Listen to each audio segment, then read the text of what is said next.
thank you for coming today to hear about the sanctity of life. And thank you. I know there's some in the audience who are praying for me, and I want to thank you for that. I was in the abortion industry to sell abortions to other women to justify my own. And in 1983, came to the saving grace of Jesus Christ. And when I came to Christ, I had a vision for what I thought would end abortion. I didn't have enough sense to put it all together, but this is what I believe my vision was clearly at that point, and now I can see it. It was to defund the abortion industry, including Planned Parenthood, of all tax dollars, to make the abortion clinic subject to ambulatory surgical facility standards, because I believe that would close 50%. It closed more than that. And the third thing was to get life-affirming health care all over Texas. Now, I've been a Christian for 32 years. The first thing I did in 1984 was step out to help regulate the abortion clinics in Texas, but we were not successful then. And I will tell you that I was back every session after that trying to make abortion clinics subject to ambulatory surgical facilities. We came close a couple of times. We regulated them. They went from 83 to 38 when we simply regulated them, but we still didn't have ambulatory surgical facilities. And in 2013, I was back again, and we didn't get anything out of the session. The session was very interesting, but nothing came out of it. And then the special session happened. And quite frankly, they did not put the life issue in the Texas legislature. When you have a special session, the special sessions can only address those issues that the governor so deems. And he did not put us on until halfway through the session. And you know what happened. That set up the ability for the pro-choicers to whip in and for Wendy Davis to have her filibuster. But more importantly, it brought the churches. When we were put on a special session, we were put in a room. There were 4 of us, and they said, each of you may put one thing, one section in this bill. And my, of course, was the ambulatory surgical facilities. The other 3 were that abortion doctors must have admitting privileges within 30 miles of the abortion facility. We wouldn't go to a doctor ourselves who didn't have those privileges. That the RU-486, the abortion drug, must be given according to Federal Drug Administration standards. There are only 3 licensed in the state to do that. There's 16 that are providing it. We know they're breaking that law. And then the 4th thing was that no abortions could be done on babies 20 weeks and over. Reasonable things, right? Well, you heard about it. And I will tell you that when the church heard about it, this church was the first to respond. Thank you. It was wonderful. I'm getting chills talking about it. But it was wonderful to walk through the halls and see you members. And I'll never forget the day I walked in the cafeteria and saw Pastor Steve and 2 deacons sitting there having a cup of coffee. I got chills that day too, because I knew God was in it in a different way. It was the first time it ever happened. And then as the pro-choicers came in, and from California, from Illinois, dirty, drunk, nasty, screaming, yelling, "Hail Satan," we knew the church was coming, and they did. And you came in record numbers. There have never been that many people in the Capitol at one time. But the truth of the matter is, they were wearing orange, we were wearing blue, and we could tell who was on which side. But the peace that was in there was unbelievable, and I don't have to tell you the story. The filibuster was, they orchestrated that so they could kill the bill in the first session, and then our cowboys, you know, the Governor Perry at that time, Lieutenant Governor Dewhurst said, okay, that's not going to happen in Texas. We'll pass this bill in 10 days, and they passed it in 14 days. It was an incredible experience, but what happened after that was even more incredible. I was able to take my grandchildren to the bill signing. That was unbelievable. Did it change their little lives? Because at that point, we still had to sneak into the Capitol. They were still having all the people out there, and they were still guarding us and watching us. But then the abortion clinics started closing when the bill went into effect. And one by one, there were 44 abortion clinics, and 28 of them closed. It was exciting. But you also know what happened in the courts, because the abortion industry is not going to let that happen. So they challenged it. And I've never really followed the courts very much. My heart's really in ministry, not in political activity. But the reason I go there is I really believe the Lord wants me to tell my story. But I went to watch the first court. The Attorney General of Texas is the one who is charged with arguing these cases. And the pro-choice people brought in all these New York feminist lawyers in their nice little suits and in their hair pulled straight back. And, they were prissing around kind of smirking at our little old, we had some attorneys that looked kind of interesting on our side from the Attorney General's office. One of them's coat was flapping in the wind. And anyway, these New York feminist lawyers are up there, and our little guys just cut their knees out from under them because this bill is a reasonable bill to protect the health of women. Then it went to the Fifth Circuit. Never gone to New Orleans to watch anything before. Decided, well, it's time. So I went. It was a 3-judge panel of 3 women, and they kept asking questions like of the pro-choicers. Okay, you say you have 2,500 doctors who will sign on in support of this bill. Now, where are they today, and why won't they take care of these women? It was very interesting to see that their arguments did not hold up. And over the Fifth Circuit, first time ruled for us and told them not to come back. They came back again after they were told not to. The Fifth Circuit upheld it again, and now we're in the Supreme Court on March the 2nd. Now, I've got a lot of things I want to talk to you about in between that, but I want you to pray with us for March the 2nd. No pro-life bill has been before the Supreme Court in 9 years. This bill has the potential to do exactly what it did in Texas across the nation, because the part that I want to tell you about is it's saving 40,000 babies' lives in the first year. Because you see, there were 40,000 mothers that heard about how badly abortion clinics handle their clients, their patients, that they didn't meet minimum standards. And those 40,000 women who were choosing abortion found a pregnancy center instead. And most of those chose life for their babies. And in the pregnancy centers, they hear about eternal life, and many of them came to the saving knowledge of Jesus Christ. My friends, I believe revival is going to start in the pregnancy centers of this state. So we have that going on, and it's all happening. But then there's this other side, there's this ministry side. And the pregnancy centers are starting to see more clients. 300% increase, 50% increase, 100% increase. 183 pregnancy centers across the state are flooded with girls and women planning abortions. And what happened there was it actually caused them to have difficulty with their budgets because there was no way to plan for this, and they didn't budget for it. And they first started saying to me things like, we've outgrown our donor base. And finally, I figured it out. You haven't outgrown your donor base. You're just seeing more clients than you ever anticipated. So we started looking at that. And of course, one of the things that I do is attempt to help them with their fundraising. So we started working to do a little more strategic planning and fundraising in that section. And so then I was appointed to the Women's Health Advisory Committee for the Health and Human Services Commission of Texas. Now, I was excited about that, and if you want to know the truth, I thought, oh my goodness, that's just one more thing to do in my week. I don't need that, but I'll do it. But there I sat. There are 12 of us. It's a 2-year appointment. There were 2 doctors and me and 9 pro-choice groups sitting there. And when I looked at that and saw that there was $240.1 million with no restrictions on sharing the gospel, I went, why aren't we asking for that money?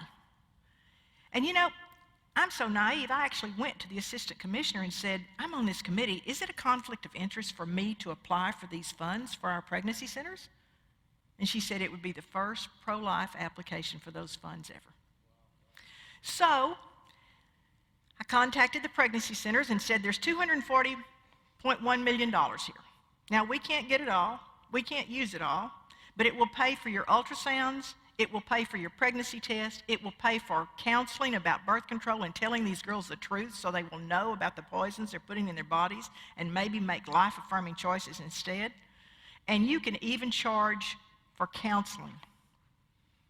Who do you want to do this? Well, I will tell you, they're all struggling a little bit because that means they suddenly have to become medical facilities. But at this moment, now remember, these funds are not available until July. We are just starting, but we have 33 centers in Texas working to receive these funds. This money will replace Planned Parenthood in the very near future in Texas.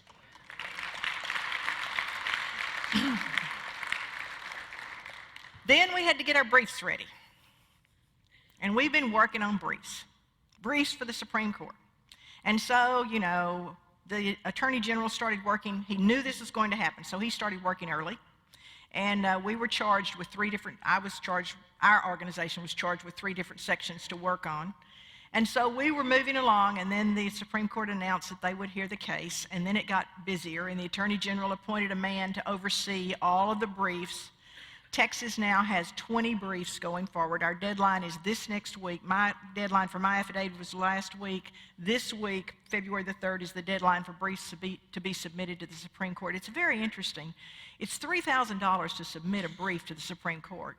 It's $2,000 just to make the copies of the brief to go to the Supreme Court.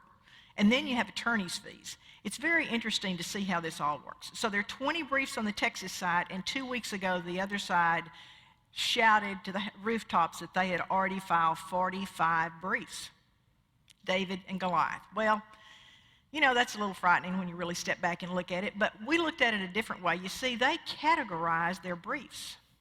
So isn't this interesting how the Lord shows you things? We knew where the holes were in our briefs, and there were 3.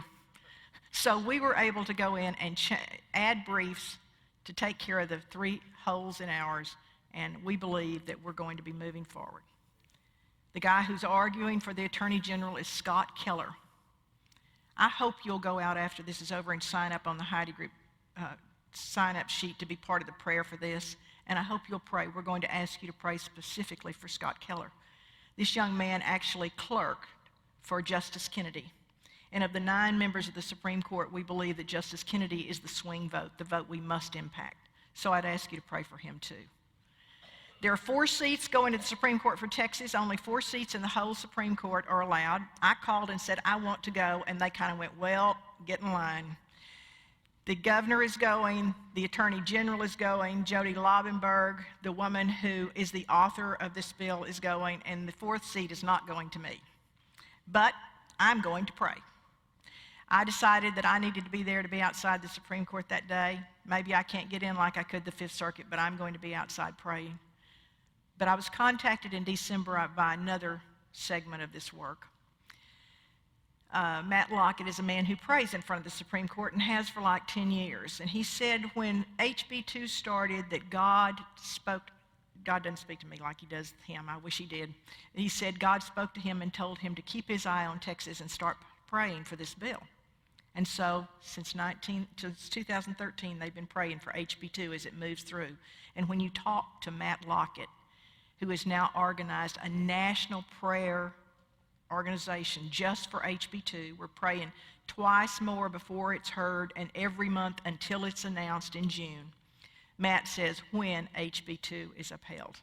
He doesn't say if, like those attorneys. He says when. And he believes with all his heart that God has his hand on this bill and it will pass. And truthfully, I've got to tell you that the world around me crumbles and says what if and tells me all the time it won't. But I remember who passed that bill. No man, no woman, no organization could have passed that bill. That bill was God's bill, and he orchestrated it from day one. He had his hand on it, and if he had his hand on it then, he has his hand on it now. And I expect it to be upheld. And then the abortion clinics in Texas, we now have 19, but if that bill is upheld in June, that will take Texas to 9 abortion clinics. Lives will be saved across this state because they're not abortion clinics, but because pregnancy centers are reaching out with well woman and comprehensive health care and real answers for women. There's another prayer warrior that's on this prayer call. His name's Tom Schluter. He lives in Arlington, Texas. And what he said to me was so encouraging because he said the night of the filibuster, he was watching it, and when it went off at midnight, he was really struggling, and he heard God say to him, go to bed, I have this under control. My friends, I can't tell you how excited I am because if you look around at all the things that have happened this last year, and look at it, look at what happened with the baby body part sale. I'm sure you've all heard about that. Haven't you or have you not? I don't know. Anyway, there were 10 videos filmed, 6 hours in Texas in Planned Parenthoods of them selling the baby's body parts after the abortion. And when this happened, it was earth-shattering for the pro-life movement. We'd always known it was happening, but we'd never been able to prove it. But this one young man who's very, very brave went into abortion clinics over a 2-year period in every state and videoed and recorded them as they told them and made deals to sell babies' body parts to him. $75 for a liver, $75 for research. But I've been in the abortion industry, and I know that's not how they work. And when they came in, when he released these videos, he sent them straight to Health and Human Services. He sent a full video over there, but when they got there, before it got to the top, it went through the bottom, and the lower staff reported to Planned Parenthood. And when the investigative team from the Attorney General's office got to the doors of Planned Parenthood in Houston, they were ready. They had their records ready, and they just handed them a box and sent them away. And they did not find anything that they could indict for. No charges could be filed because they didn't find anything. Everything was clean. And I met with the investigative team, and I kept saying, there's something on the other side of this that we're not seeing, and there's something more. And they were saying, well, we can't do this because that wasn't in Texas, and we can't do this, and we didn't find any baby body brokers in Texas. And so we went online, and online there were catalogs selling babies' body parts. There were selling babies' body parts, livers for $24,000, $20,000 for a pancreas, $700. I think there's something so dark that we don't understand, but there's something more going on, because I believe that that's where the money is. I believe the baby body brokers are the ones that are paying the abortionists, not Planned Parenthood. Nothing's happened in any state, but 2 weeks ago, Planned Parenthood sued David Daleiden, the young man who did the videos. Now we can ask them questions. Now we're going to find out about their records. But I keep going back. Did God have his hand on that? Will it work? It didn't work in the beginning. It didn't do what HB2 is doing, and I call that God's miracle law. We have a lot of work to do. I think it's going to take about 5 years to implement this $240 million in Texas to life-affirming well-woman health care. But it's really about ministry. It's not about laws. So we're preparing in our office. We have hired a former Prairie employee who understands the government to help us write this grant. And it will be a grant that will cover undocumented women and even prenatal care. And a pregnancy center just can't apply for it. They have to be a subcontractor under a contractor. So the Heidi group is going to be the contractor in this case. And then the well woman care can be provided across the state. It's a huge project. It'll cost us $214,000 to get started and to change the ministry down in the valley. It'll cost us $300,000 for the 5th Ward in Houston, $100,000 for Tomball, and we haven't even talked about closer. But I know God's going to do it because it's his project, not ours, not mine. And as I've struggled this last year with what my project would be for this year, my word for this year is stronger. It's Ephesians 6:10. This is what I'm praying for myself this year, that I would be strong in the Lord in the power of his might. My friends, we've seen God work in Texas. We prayed that God would end abortion because it started in Texas, that he would end it first here. And now what we hear is the eyes of the nation and even the world are on Texas. That's too big a bite for me. But they're calling us saying, get your model going. We want to take it to our state. Thank you for your part. I may have been down there, but you were down there. And your prayers. Remember Linda's story about how she went. That's what changed this. All these sessions, I've been down there before, and we never had the church, and we never got much. But when the church came, God moved. Thank you. Remember, we're going to win this war. We win it because we're on his side, but I think it is the funniest thing in the world that we win it because we're the only side having babies. God bless you and thank you. Thank you.